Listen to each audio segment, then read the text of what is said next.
सबसे पहले डिस्कस करते हैं कि रियल वेट जो है वो क्या चीज है। तो रियल वेट जो है ये एक फोर्स है। रियल वेट आपके साथ एक फोर्स है और ये फोर्स अप्लाई होती है प्लैनेट की वजह से, अप्लाइड बाय प्लैनेट। जैसे मिसाल के तौर पे अर्थ अप्लाई करता है और किस पर अप्लाई करता है? On every body. हर उस बॉडी पर अर्थ फोर्स अप्लाई करेगा जो अर्थ के ग्रेविटेशनल फील्ड में अंदर होगी, ठीक है। और इस फोर्स का मैग्नीट्यूड जो है वो आपके साथ Newton law of universal gravitation से उस फोर्स का मैग्नीट्यूड है G(m)(E)m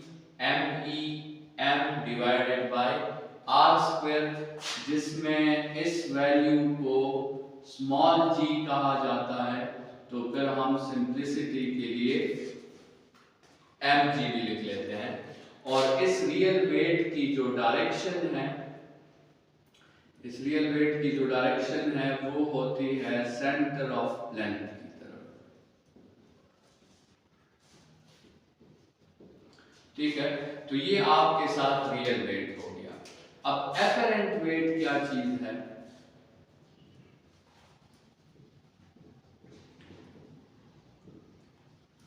एपरेंट वेट के आपके साथ अब मुख्तलिफ डिफिनीशंस हैं।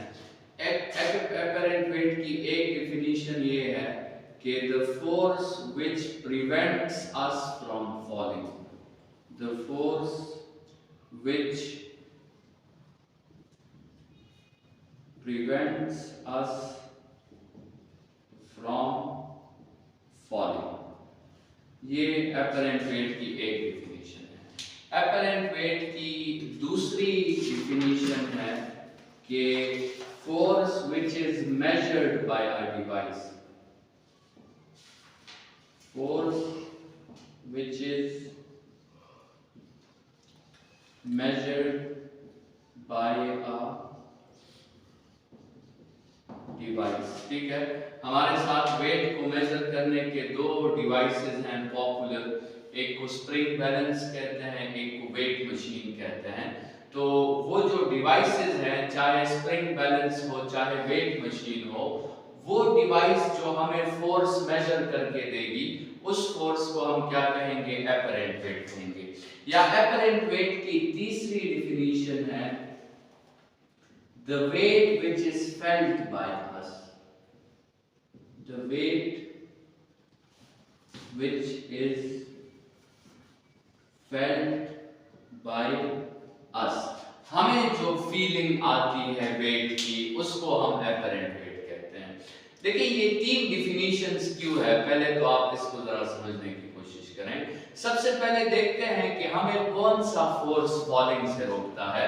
लेट्स सपोज आपके साथ एक टेबल है और उस टेबल पे एक बॉडी पड़ी हुई है। अब अर्थ जो है,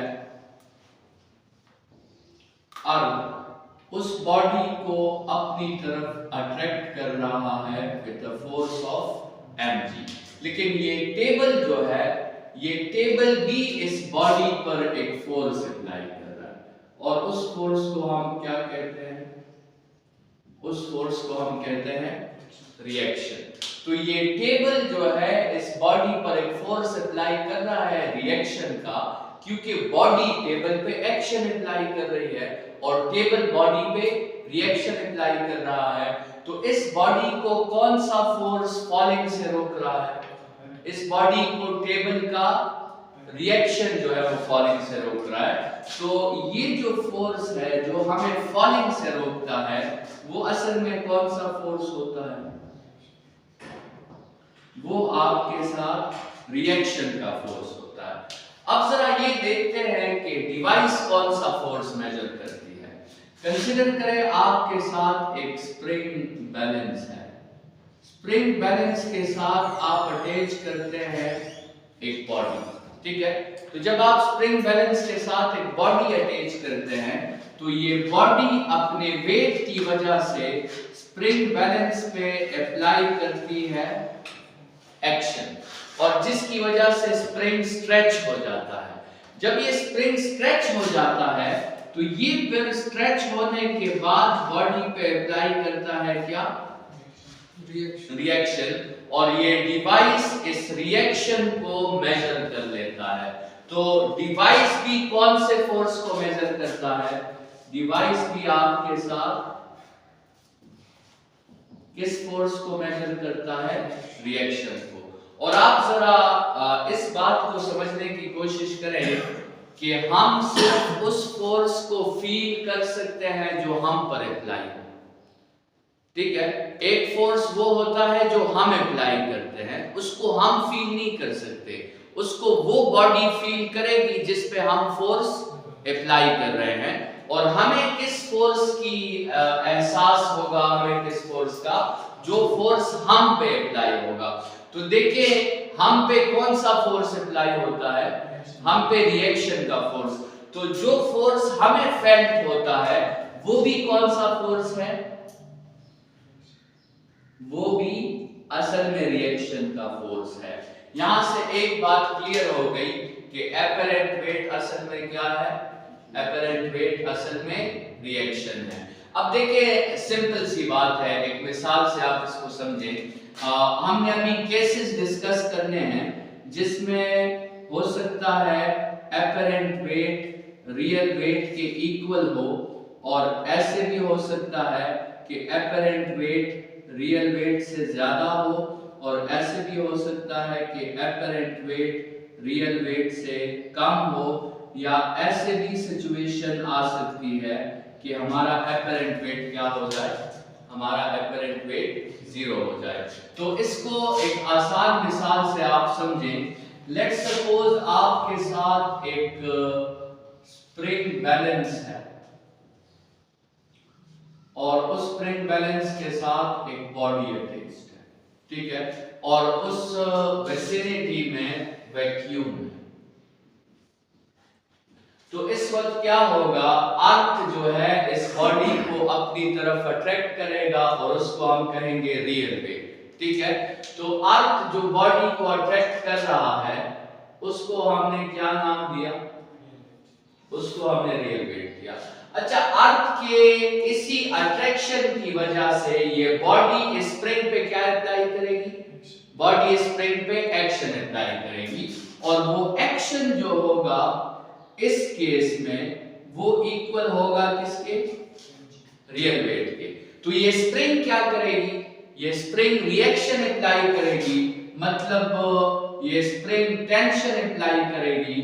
तो इस केस में रिएक्शन जो होगा वो भी किसके इक्वल होगा? वो भी mg के इक्वल होगा, और हम कह देंगे कि इस केस में एपरेंट वेट और रियल वेट दोनों क्या हैं? दोनों आपस में सेम है। लेकिन आप कंसीडर करें कि यही एक्सपेरिमेंट अगर वाटर में होता, यहां पे अब कौन सा मीडियम है? अब वाटर है, ठीक है। वाटर में डाउनवर्ड फोर्स वही mg है। मिसाल के तौर पे आप कंसीडर करें कि यहाँ रियल वेट 100 न्यूटन था और स्प्रिंग ने भी कितना फोर्स अप्लाई किया? स्प्रिंग ने भी 100 न्यूटन का फोर्स अप्लाई किया। अब यहाँ रियल वेट कितना है? 100 न्यूटन है, लेकिन ये वाटर इस बॉडी पे एक अपथ्रस्ट अप्लाई कर रही है, कितना? 20 न्यूटन का। अब स्प्रिंग को 100 न्यूटन का रिएक्शन नहीं देना होगा, अब स्प्रिंग को सिर्फ 80 न्यूटन का रिएक्शन देना होगा। तो इस केस में स्प्रिंग को फील होगा और इस बॉडी को भी फील होगा कि उसका वेट क्या हो गया है? कम हो गया है। इसीलिए जब हम पानी में किसी बॉडी को उठाते हैं तो उसका वेट हमें कम फील होता है, और जब एयर में हम उस बॉडी को उठाते हैं तो हमें उसका वेट ज्यादा फील होता है। तो इस केस में रियल वेट तो वही 100 न्यूटन है, लेकिन एपरेंट वेट इस केस में 80 न्यूटन है। अच्छा, ये पहली सिचुएशन हमने देखी उसमें रियल और एपरेंट वेट दोनों इक्वल थे। ये दूसरी सिचुएशन हमने देखी इसमें रियल और एपरेंट वेट डिफरेंट है। मेन रीजन क्या है रियल वेट और एपरेंट वेट के डिफरेंट होने का?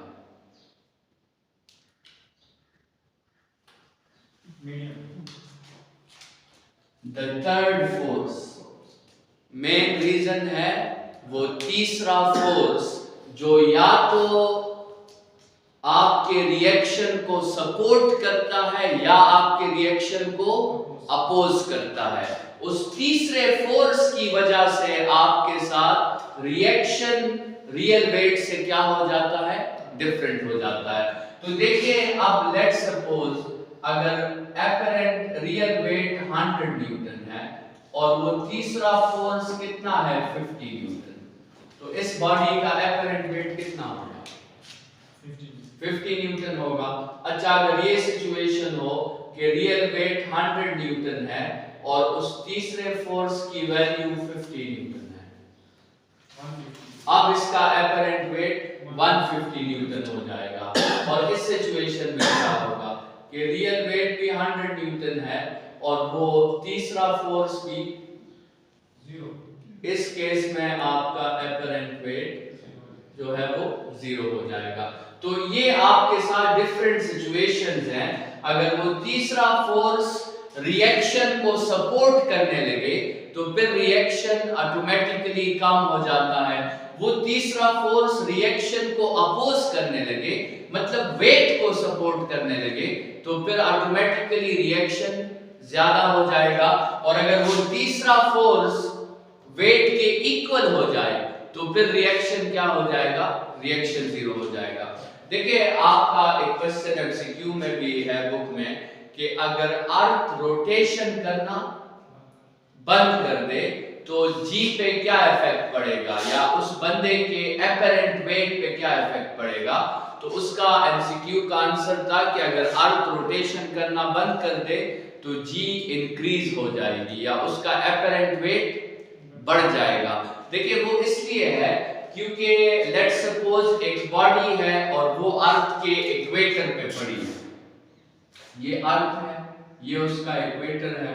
एक बॉडी इक्वेटर पे पड़ी है और अर्थ क्या कर रहा है? अर्थ रोटेट कर रहा है, ठीक है। और इस बॉडी का रियल वेट कितना है? मतलब अर्थ का सेंटर इस बॉडी को किस फोर्स से अपनी तरफ खींच रहा है? 100 न्यूटन से। अब ये जो इस बॉडी पे फोर्स अप्लाई हो रहा है, ये फोर्स दो मकासद में यूज हो रहा है। एक तो ये फोर्स इस बॉडी को क्या कर रहा है? रोटेट कर रहा है। और दूसरा ये फोर्स बॉडी को सेंटर ऑफ अर्थ की तरफ ले जाना चाहता है। तो आप कंसीडर करें कि 20 न्यूटन इसको रोटेट करने में यूज हो गए, तो इस बॉडी को अपना वेट क्या फील होगा? इस बॉडी को अपना वेट 80 न्यूटन फील होगा। लेकिन अगर ये अर्थ रोटेशन करना स्टॉप कर दे फिर तो बॉडी को अपना वेट 100 न्यूटन फील होगा। तो उसे महसूस होगा कि उसका एपरेंट वेट क्या हो गया है? बढ़ गया है। अब लेट्स सपोज आप एक वेट मशीन पे खड़े हैं, ठीक है, और आपने एक्शन अप्लाई किया, एक्शन भी वेट के इक्वल था, वेट मशीन ने रिएक्शन दिया, वो भी वेट के इक्वल था, एपरेंट वेट और रियल वेट सेम थे। अचानक एक परिंदा आके आपके कंधे पे बैठ गया। अब एक्शन चेंज हो गया, एक्शन अब वेट के इक्वल नहीं रहा, तो रिएक्शन भी वेट के इक्वल नहीं होगा। जब रिएक्शन वेट के इक्वल नहीं होगा तो अब एपरेंट वेट रियल वेट से क्या हो जाएगी? डिफरेंट। तो मतलब इसकी समरी ये है कि एक्शन और रिएक्शन तो हमेशा क्या होते हैं?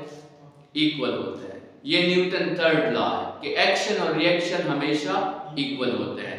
अब अगर एक्शन भी वेट के इक्वल हो तो फिर रिएक्शन भी वेट के ही इक्वल होगा और उस केस में कोई कंफ्यूजन नहीं होगी।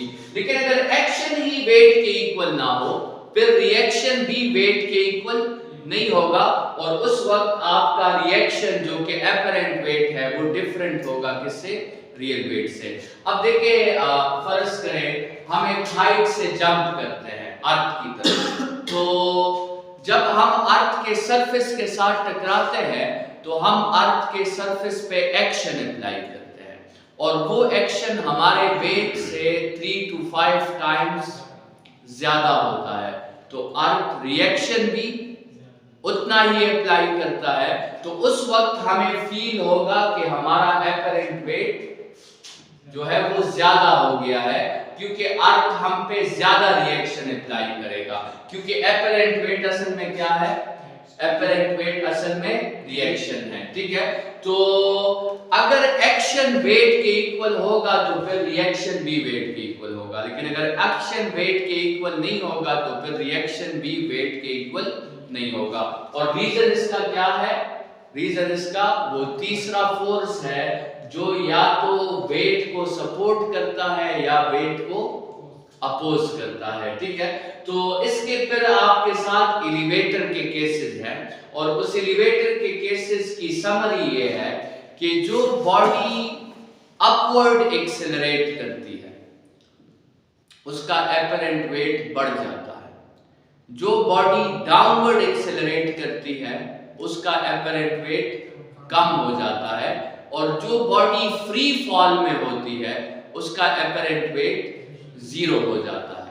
फ्री फॉल में आपको फॉलिंग से रोकने के लिए कोई फोर्स नहीं होता, तो आप जो है क्या होते हैं? एपरेंटली आपको अपना आप वेटलेस महसूस होता है। देखिए फिलहाल अगर ये डस्टर जो है मेरे हाथ पे पड़ा है तो इस डस्टर को अपना वेट फील हो रहा है।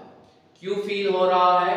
क्योंकि ये डस्टर एक्शन अप्लाई कर रहा है मेरे हाथ पे और मेरे हाथ इस डस्टर पे रिएक्शन अप्लाई कर रहे हैं। तो इस डस्टर पे रिएक्शन अप्लाई हो रहा है तो डस्टर को अपना वेट महसूस हो रहा है, लेकिन जब ये हाथ और डस्टर दोनों फ्री फॉल में आ जाएंगे तो फिर तो मेरा हाथ इसको रोकने की कोशिश नहीं करेगा, क्योंकि मेरा हाथ खुद गिर रहा होगा। तो उस वक्त ये डस्टर मेरे हाथ पे एक्शन अप्लाई नहीं करेगा, तो मेरा हाथ इस डस्टर पे रिएक्शन अप्लाई नहीं करेगा। तो जब इस डस्टर पे रिएक्शन अप्लाई नहीं होगी तो इसे अपना एपरेंट वेट फील नहीं होगा, और इसे अपना एपरेंट वेट तब फील होगा जब ये जमीन के साथ टकराकर जमीन पे ये एक्शन अप्लाई करेगा, जमीन पर इस पे क्या अप्लाई करेगी?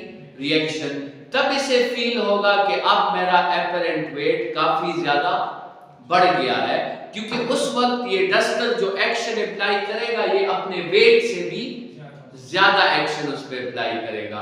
तो आपके साथ जो केसेस हैं उन केसेस की समरी अपने साथ नोट कर लें कि आपके साथ जो भी बॉडी अपवर्ड एक्सेलरेशन में हो, अपवर्ड एक्सेलरेशन में या फिर डाउनवर्ड डिसेलरेशन में,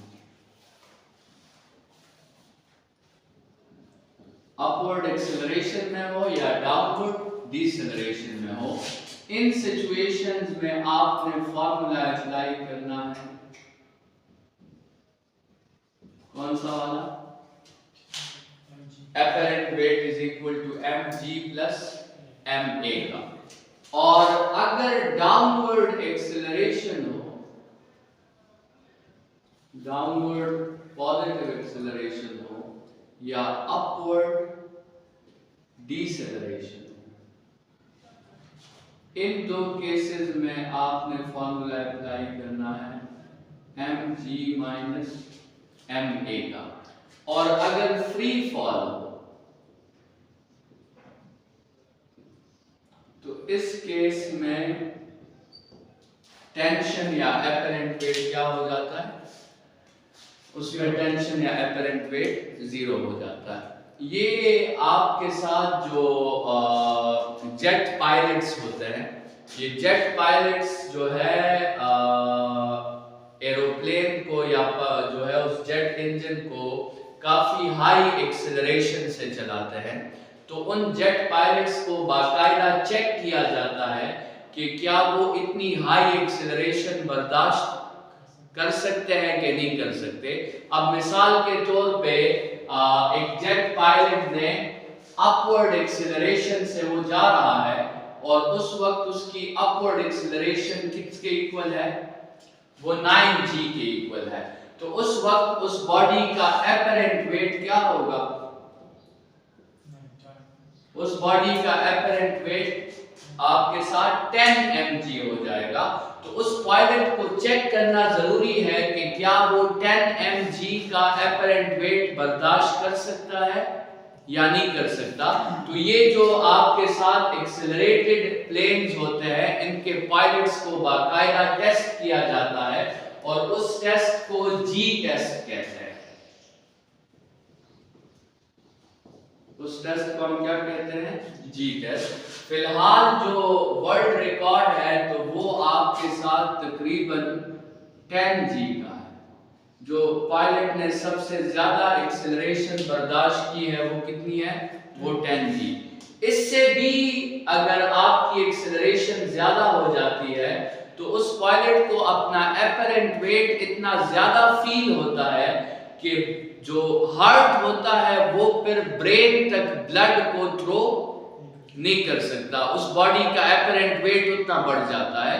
तो हार्ट तो पंप करता है लेकिन वेट की वजह से वो ब्लड ब्रेन तक नहीं पहुंच पाता, और जब ब्रेन तक नहीं पहुंच पाता तो उस पे बेहोशी जो है वो तारी हो जाती है और वहां पे जो है वो बेहोश हो जाता है। तो उससे पता चल जाता है कि इससे ज्यादा इफेक्ट वो पायलट बर्दाश्त नहीं कर सकता। ठीक है, तो ये आपके साथ जो है एपरेंट वेट और रियल वेट के लिहाज से कुछ बातें थी। ठीक है, अच्छा ये हमने अभी बात की कि फ्री फॉल में एपरेंट वेट क्या हो जाता है, फ्री फॉल में एपरेंट वेट 0 हो जाता है। तो आपके साथ जो ये सैटेलाइट्स होते हैं, सैटेलाइट्स भी कौन से मोशन में होते हैं, वो भी फ्री फॉल में होते हैं। तो वहां भी आपके साथ तमाम बॉडीज एपरेंटली क्या होती है, वो वेटलेस होती है। तो सैटेलाइट्स में फिर बिल्कुल जमीन वाली फीलिंग देने के लिए या अर्थली फीलिंग देने के लिए हम वहां पे फिर आर्टिफिशियल ग्रेविटी को क्रिएट करते हैं ताकि उसके एस्ट्रोनॉट्स जो हैं बिल्कुल अपने डेली रूटीन के टास्क परफॉर्म कर सके। तो वहां पे फिर आर्टिफिशियल ग्रेविटी क्रिएट की जाती है। उस आर्टिफिशियल ग्रेविटी पे तो बाद में बात करेंगे, फिलहाल बात करते हैं सैटेलाइट्स।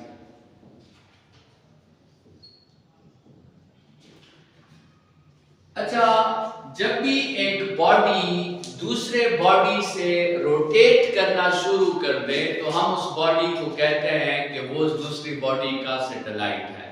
जैसे अर्थ जो है वो सन का सैटेलाइट है, जैसे इलेक्ट्रॉन जो है वो न्यूक्लियस का सैटेलाइट है, जैसे मून जो है वो अर्थ का सैटेलाइट है। तो जब भी एक बॉडी दूसरी बॉडी से रोटेशंस करना शुरू कर दे तो हम उस बॉडी को क्या कहते हैं, हम उस बॉडी को सैटेलाइट कहते हैं।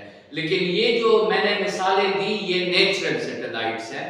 सैटेलाइट्स आप आर्टिफिशियली भी बना सकते हैं अपने स्पेसिफिक पर्पस के लिए और उसको फिर बेच सकते हैं। तो आर्टिफिशियली जो हम सैटेलाइट बनाते हैं उसमें हमारे कुछ मकासद होते हैं।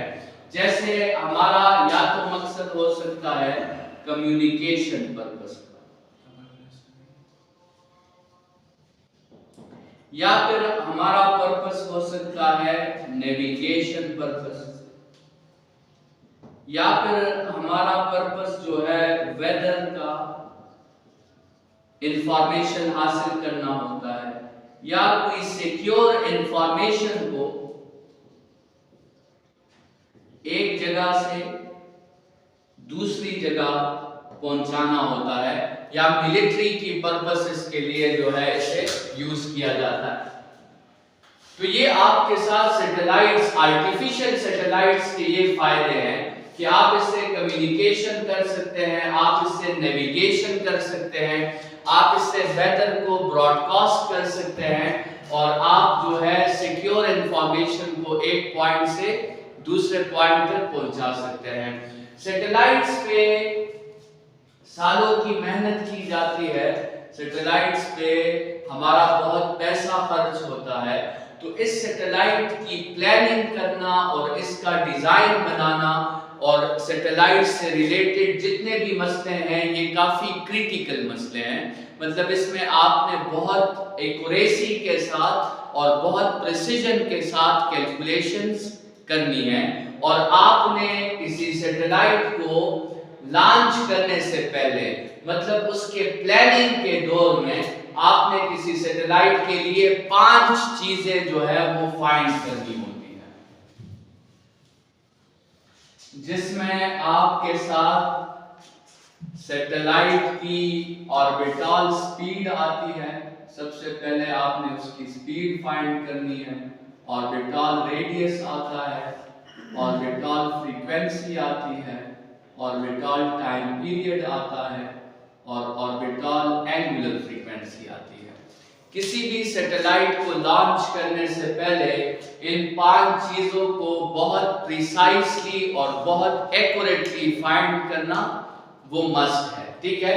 अच्छा, इन 5 चीजों में एक को चूज करना आपकी चॉइस है।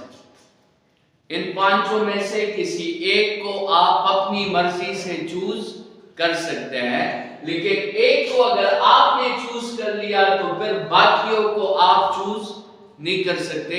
बाकी फिर जितने भी होंगे वो फिर फॉर्मूलाज के हेल्प से आपने फाइंड करने होंगे। जैसे आपने मिसाल के तौर पे कह दिया कि मैंने एक ऐसा सैटेलाइट बनाना है जिसकी स्पीड 50 होगी, तो स्पीड आपने अपनी मर्जी से चूज कर लिया। अब उस स्पीड के लिए अपना रेडियस होगा, उस स्पीड के लिए अपनी फ्रीक्वेंसी होगी, उस स्पीड के लिए अपना टाइम पीरियड होगा। वो फिर आप चूज नहीं करेंगे, वो फिर फॉर्मूलाज के हेल्प से खुद ब खुद फाइंड होगा।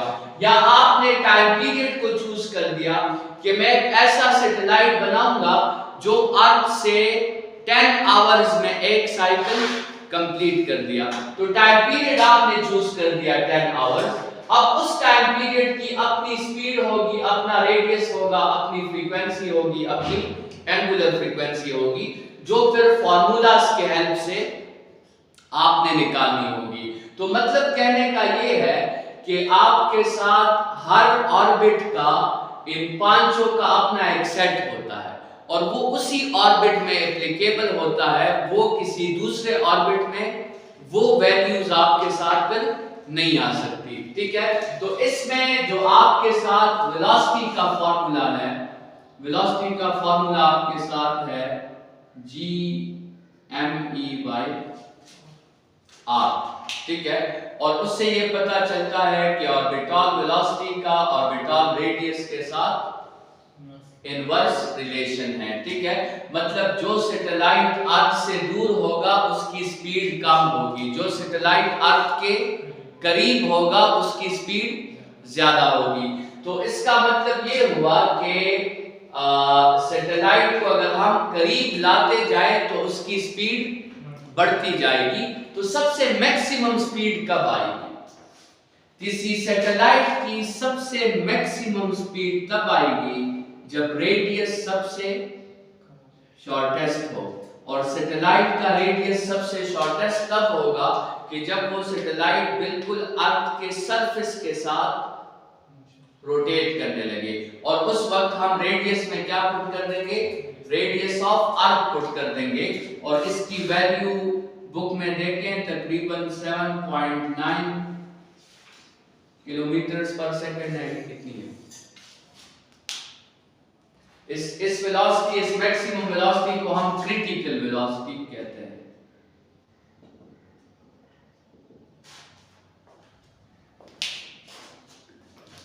बहरहाल सारे कांस्टेंट्स हैं, आप कैलकुलेटर पे चेक करके इसकी वैल्यू अपने साथ मेंशन कर लें और उसे याद रखें। सैटेलाइट मोशन की सबसे मैक्सिमम वेलोसिटी का फॉर्मूला ये है। किसी भी सैटेलाइट की वेलोसिटी इससे कभी भी ज्यादा नहीं हो सकती। हर सैटेलाइट की वेलोसिटी हमेशा इस क्रिटिकल वेलोसिटी से कम होती है।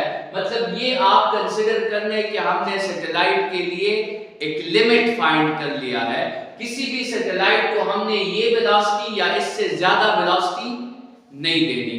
एक सर्वे के मुताबिक अर्थ से तकरीबन कुछ 24,000 सैटेलाइट्स रोटेट कर रही हैं, उनका हर एक का अपना अपना रेडियस है, हर एक की अपनी स्पीड है, ठीक है, हर एक का अपनी फ्रीक्वेंसी है, और वो तमाम दूसरे सैटेलाइट से फिर क्या है, मुख्तलिफ है। जैसे ये जो नेविगेशन पर्पस होता है, इसमें एक सेट ऑफ सैटेलाइट्स हैं जिसको हम जीपीएस कहते हैं, ग्लोबल पोजीशनिंग सिस्टम। ये आपके साथ सैटेलाइट्स पहले से अमेरिकन मिलिट्री जो है इसको ओन करती थी, इन सैटेलाइट्स को, लेकिन अब ये जीपीएस वाले सैटेलाइट्स को फ्रीवेयर कर दिया है, मतलब हर बंदा इसको अब यूज कर सकता है। तो ये आपके साथ कुछ 24 सैटेलाइट्स हैं, जीपीएस के जो सैटेलाइट्स हैं वो आपके साथ 24 सैटेलाइट्स हैं, और आपका जो जीपीएस रिसीवर होता है वो हर टाइम पे इन 24 में से 3 सैटेलाइट्स के साथ कनेक्ट होता है, और उन 3 सैटेलाइट्स की इंफॉर्मेशन से उस रिसीवर को अपनी लोकेशन का जो है वो पता चलता है। तो इसी तरह मतलब कम्युनिकेशन पर्पसेस के अपने सैटेलाइट्स होते हैं, उनकी अपनी रेडियाइज होती हैं, वेदर पर्पसेस के अपने सैटेलाइट्स होते हैं। जैसे कम्युनिकेशन और वेदर पर्पसेस के लिए हम जो सैटेलाइट्स यूज करते हैं उनको हम जियो स्टेशनरी सैटेलाइट्स कहते हैं, वो हमेशा एक ही जगह के ऊपर मौजूद होते हैं। तो हर सैटेलाइट के लिए ये 5 चीजें फाइंड करना जरूरी है। इसमें रेडियस का भी फिर अपना फॉर्मूला है, वो जरा चेक करें बुक में, 4π²t।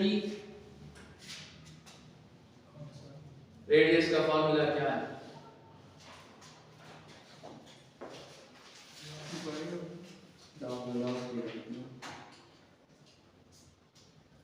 ये है GMET²/4π²। रेडियस का फॉर्मूला है GMET²/4π²⁻³ ये रेडियस का फॉर्मूला है। इसी फॉर्मूला से टाइम पीरियड भी आप निकाल सकते हैं। टाइम पीरियड का फॉर्मूला होगा 4π²r³ डिवाइडेड बाय GME√। और इसी का रेसिप्रोकल आप लेंगे तो आपके साथ फ्रीक्वेंसी आ जाएगी, और उसी को फ्रीक्वेंसी को 2π के साथ मल्टीप्लाई करेंगे तो एंगुलर फ्रीक्वेंसी आ जाएगी। तो देखिए ये 3 जो है ये तो आपस में, अगर इनमें से एक भी गिवन हो तो वो बाकी 2 आप फाइंड कर सकते हैं। अब आपको टाइम पीरियड गिवन है, रेसिप्रोकल ले लें, फ्रीक्वेंसी आ जाएगी, फ्रीक्वेंसी को 2π के साथ मल्टीप्लाई कर लें तो एंगुलर फ्रीक्वेंसी, या एंगुलर फ्रीक्वेंसी गिवन है उसको 2π पे डिवाइड कर ले, लीनियर फ्रीक्वेंसी आ जाएगी, लीनियर फ्रीक्वेंसी का रेसिप्रोकल ले लें तो टाइम पीरियड आ जाएगा। तो हर सैटेलाइट के लिए ये 5 चीजें फाइंड करना मस्ट है, ठीक है। अच्छा, फिर आपके साथ कुछ सैटेलाइट्स होते हैं जिसको हम जियो स्टेशनरी सैटेलाइट्स कहते हैं। उसको समझने के लिए सबसे पहले आप ये समझें कि अर्थ जो है, अर्थ की रोटेशन के बारे में 3 बातें याद रखें। अर्थ जो रोटेट करता है, पहली बात ये इक्वेटर पर रोटेट करता है। अर्थ किस पर रोटेट करता है? इक्वेटर पर। पोल्स पर रोटेट नहीं करता, इक्वेटर पर रोटेट करता है। और इसकी रोटेशन की जो डायरेक्शन होती है वो वेस्ट टू ईस्ट होती है। रोटेशन की डायरेक्शन क्या होती है? West to east. और इसका जो टाइम पीरियड होता है वो होता है 24 आवर्स का। ये अर्थ के रोटेशन की 3 कंडीशंस हैं। इक्वेटर पे रोटेट करता है, वेस्ट से ईस्ट की तरफ रोटेट करता है, और टाइम पीरियड उसका क्या होता है? 24 आवर्स।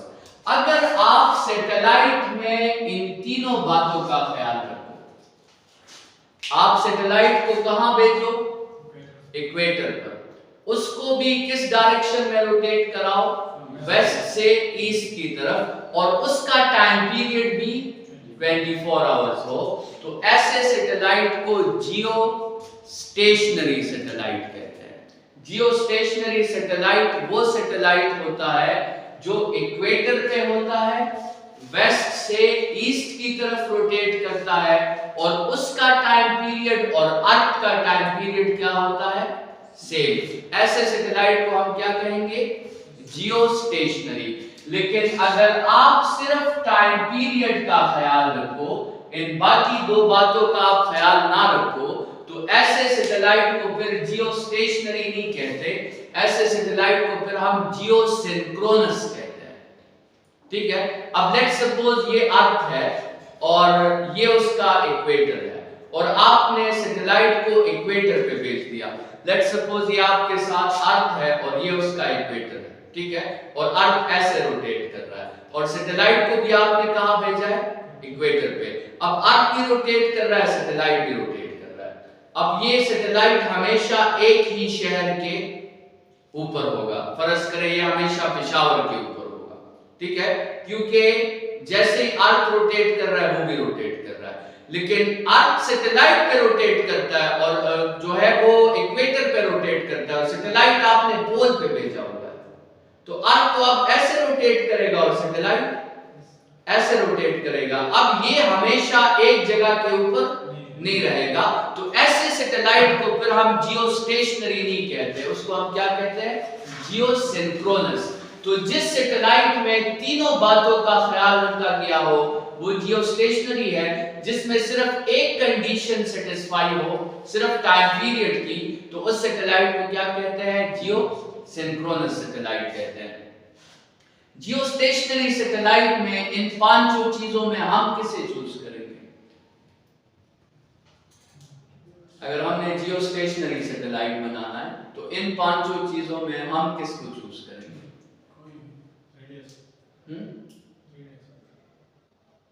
हम टाइम पीरियड को चूज करेंगे ना, क्योंकि विद रिस्पेक्ट टू अर्थ अगर सैटेलाइट हमें स्टेशनरी चाहिए तो फिर अर्थ का टाइम पीरियड और सैटेलाइट का टाइम पीरियड क्या होना चाहिए, सेम। तो हम किसे चूज करेंगे? हम टाइम पीरियड को। अच्छा, टाइम पीरियड को चूज कर लिया तो फिर ये फार्मूला यूज करें, ये वाला फार्मूला यूज करें और क्या फाइंड कर लें, जियोस्टेशनरी सैटेलाइट का रेडियस फाइंड कर लें। एक दफा रेडियस फाइंड हो गया तो फिर ये फार्मूला यूज कर लें, जियोस्टेशनरी सैटेलाइट की वेलोसिटी फाइंड कर लें, उसी टाइम पीरियड का रेसिप्रोकल ले लें तो आपको जियोस्टेशनरी सैटेलाइट की फ्रीक्वेंसी मिल जाएगी। उसी फ्रीक्वेंसी को 2 पाई के साथ मल्टीप्लाई कर लें, आपको जियोस्टेशनरी सैटेलाइट की एंगुलर फ्रीक्वेंसी मिल जाएगी। जियोस्टेशनरी सैटेलाइट के लिए इन पांचों की वैल्यूज आपको याद होनी चाहिए, जिसमें टाइम पीरियड की वैल्यू क्या है, 24 आवर्स है। फ्रीक्वेंसी की वैल्यू क्या हो जाएगी, 1/24 आवर्स हो जाएगी, जिसमें इस आवर्स को फिर आप सेकंड्स में कन्वर्ट करेंगे और इसकी वैल्यू हो जाएगी 2πf, ठीक है। और रेडियस और वेलोसिटी फाइंड करने के लिए ये वाला फार्मूला यूज करें और ये वाला फार्मूला यूज करें। ये वैल्यूज बुक में गिवन होंगी, वो फिर आप जो है अपने साथ याद कर लें।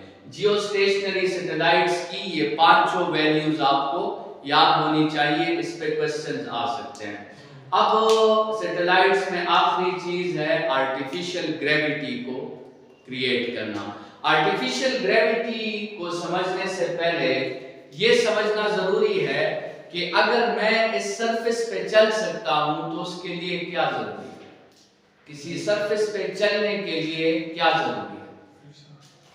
ये सरफेस है, मैं इस सरफेस पे चलना चाहता हूं या मैं इस सरफेस पे खड़ा होना चाहता हूं, तो उसके लिए जरूरी ये है कि ये सरफेस मुझ पे क्या अप्लाई करे, ये सरफेस मुझ पे एक फोर्स अप्लाई करे और जो इस सरफेस को क्या हो, परपेंडिकुलर हो। अब अगर ये वॉल मुझ पे फोर्स अप्लाई करे और वो फोर्स इस वॉल को परपेंडिकुलर हो तो फिर मैं इस वॉल पर भी चल सकता हूं। अगर ये छत मुझ पे फोर्स अप्लाई करे और वो फोर्स इस छत को क्या हो, परपेंडिकुलर हो, तो फिर मैं इस छत पर भी चल सकता हूं। बिलीवेबल है? नहीं है? देखिए, आप देखें ये अर्थ है ना, या आपके साथ आ सकता है। हो सकता है आप अर्थ के इस हिस्से में हो, तो आप तो वॉल पे नहीं चल रहे, ठीक है। या हो सकता है आप अर्थ के इस हिस्से में हो, तो ये तो आप छत पे चल रहे हैं ना, ठीक है। तो असल में देखें, जरूरी बात ये है कि अर्थ आप पे क्या कर रहा है, एक फोर्स अप्लाई कर रहा है, और वो फोर्स उस सरफेस को क्या है, परपेंडिकुलर है। ये फोर्स जो जरूरी है किसी सरफेस पे चलने के लिए, अर्थ के केस में ये रिस्पांसिबिलिटी कौन पूरी कर रहा है, अर्थ के केस में ये रिस्पांसिबिलिटी वेट पूरी कर रहा है। लेकिन सैटेलाइट्स में तो हमारा एपरेंट वेट नहीं होता, तो वहां पे हम ये रिस्पांसिबिलिटी सेंट्रीफ्यूगल फोर्स पे डाल देते हैं। हम क्या करते हैं, सैटेलाइट तो एक अर्थ से रोटेट होता है ना, लेकिन हम सैटेलाइट को अपने एक्सिस से भी रोटेट कराते हैं। जब सैटेलाइट अपने एक्सिस से रोटेट होगा तो मुझे वॉल की तरफ मुझ पे क्या अप्लाई होगा, एक फोर्स। अब मैंने सैटेलाइट को उतनी स्पीड देनी है कि ये जो सेंट्रीफ्यूगल फोर्स मुझ पे अप्लाई हो रहा है ये बिल्कुल मेरे वेट जितना अप्लाई हो, ताकि मुझे कोई फीलिंग ही नहीं आए कि मैं सैटेलाइट पे हूं, मुझे वही अर्थ वाली फीलिंग आए। तो वो जो एंगुलर स्पीड है वो आपने उतनी एंगुलर स्पीड देनी है कि सेंट्रीफ्यूगल फोर्स किसके इक्वल हो जाए, वो वेट के इक्वल हो जाए। मतलब mv² बाय r किसके इक्वल हो जाए, mg के। तो यहाँ पे ये दोनों कैंसिल, तो v की वैल्यू क्या होनी चाहिए, rg अंडर द रूट। अच्छा, v की जगह आप यहाँ पे r ओमेगा पुट कर दे, r² omega square is equal to आपके साथ एक r ये भी है, divided by r is equal to g, एक r कैंसिल, तो आपके साथ ओमेगा की वैल्यू हो जाएगी g by r under the root. तो आपने सैटेलाइट को कौन सी एंगुलर स्पीड देनी है, जो इस फार्मूला से आएगी। इसी फार्मूला को 2 पाई के साथ मल्टीप्लाई कर दें तो आपको सैटेलाइट की क्या मिल जाएगी, लीनियर फ्रीक्वेंसी मिल जाएगी। इसी का रेसिप्रोकल ले लें तो आपको उस सैटेलाइट की टाइम पीरियड मिल जाएगा। तो अगर आपने सैटेलाइट में आर्टिफिशियल ग्रेविटी क्रिएट करनी है तो सैटेलाइट को अपने एक्सिस से रोटेट करना है। किस एंगुलर स्पीड से रोटेट करना है, g by r under the root. किस टाइम पीरियड से रोटेट करना है उसका अपना फार्मूला है, किस फ्रीक्वेंसी से रोटेट करना है उसका अपना फार्मूला है, किस लीनियर स्पीड से रोटेट करना है उसका अपना फार्मूला है। इन तमाम फार्मूलाज में जो r है वो सैटेलाइट का रेडियस है, वो अर्थ और सैटेलाइट वाला रेडियस नहीं है, वो सैटेलाइट का जो साइज है उसका रेडियस है। ये r अलग है और वो r अलग है। ये r जो है ये सैटेलाइट के सेंटर से अर्थ के सेंटर तक फासला है, और ये जो r है ये किसका है, ये सैटेलाइट का अपना रेडियस है, ठीक है। तो इस तरह हम आर्टिफिशियल ग्रेविटी को सैटेलाइट्स में क्रिएट कर सकते हैं।